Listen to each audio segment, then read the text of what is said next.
की अध्यक्षता करने के दौरान डॉक्टर अंबेडकर को उसमें भाषण देने के लिए, अध्यक्षीय वक्तव्य के लिए बुलाया था। जब यह पत्र भेजा गया, पूरा व्याख्यान भेजा गया, तो तमाम आपत्तियां हुई। इस व्याख्यान का बदलने के लिए दबाव डाला जाने लगा। डॉक्टर अंबेडकर ने कहा कि एक कॉमा और फुल स्टॉप भी नहीं बदलूंगा, और अंततः यह भाषण नहीं दिया जा सका। और तब यह किताब आई, और इस किताब का सिलसिलेवार ब्यौरा देखिए कि क्या था इस किताब में, जिसने उस दौर के बड़े बड़े लोगों को झकझोर कर रख दिया। इस किताब की शुरुआत डॉक्टर अंबेडकर इस सवाल से करते हैं कि सम्मेलन की अध्यक्षता के लिए मैं क्यों अनुपयुक्त व्यक्ति हूं, यानी मेरा चयन गलत किया आपने। इसकी वजह बताते हुए डॉक्टर अंबेडकर कहते हैं कि हिंदू मुझसे घृणा करते हैं, मुझे अपने बगीचे का सांप कहते हैं, और वही हिंदू मुझे कहते हैं कि मैं एक अवांछनीय व्यक्ति हूं।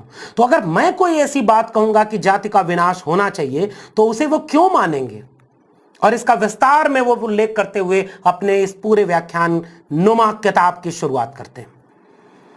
उसके आगे डॉक्टर अंबेडकर कहते हैं कि आर्थिक सुधार के लिए सामाजिक सुधार क्यों जरूरी है।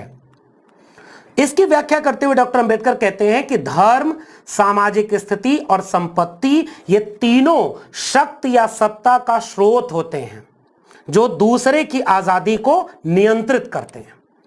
इसी संदर्भ में समाजवादियों से सवाल करते हुए डॉक्टर अंबेडकर इस किताब में लिखते हैं कि सर्वहारा एक नहीं है, और जब सर्वहारा एक नहीं है, अलग अलग हैं, तो फिर क्रांति कैसे होगी? अगले पड़ाव पर इस किताब में डॉक्टर अंबेडकर एक सवाल उठाते हैं, जाति सिर्फ श्रम का नहीं विभाजन नहीं, श्रमिकों का भी विभाजन है। और डॉक्टर अंबेडकर इसको समझाते हुए कहते हैं कि व्यवसायों का भी स्तरीकरण है, यानी जो समाज बटा हुआ है वह जाति में बटा हुआ है, और पेशे जो हैं उन पेशों का भी स्तरीकरण है, जो बेकारी, अकुशलता और तमाम तरह की नकारात्मकता को फैलाता है।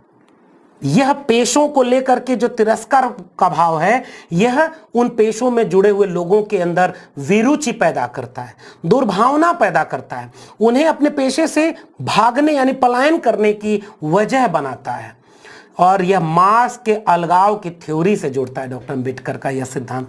मगर वामपंथी समाजवादियों से सवाल कहां कि ये समझ क्यों किसी और किताब में नहीं आ पाई? अगले पड़ाव पर डॉक्टर अंबेडकर लिखते हैं कि जिस नस्लीय शुद्धता का अस्तित्व ही नहीं, जाति उसे बनाए रख सकती है। और इस सवाल के आधार पर डॉक्टर अंबेडकर यह कहते हैं कि वंश और रक्त की शुद्धता और पवित्रता पर हिंदू धर्म की जाति व्यवस्था टिकी हुई है, और असल में यह जातियों की उत्पत्ति का सिद्धांत ही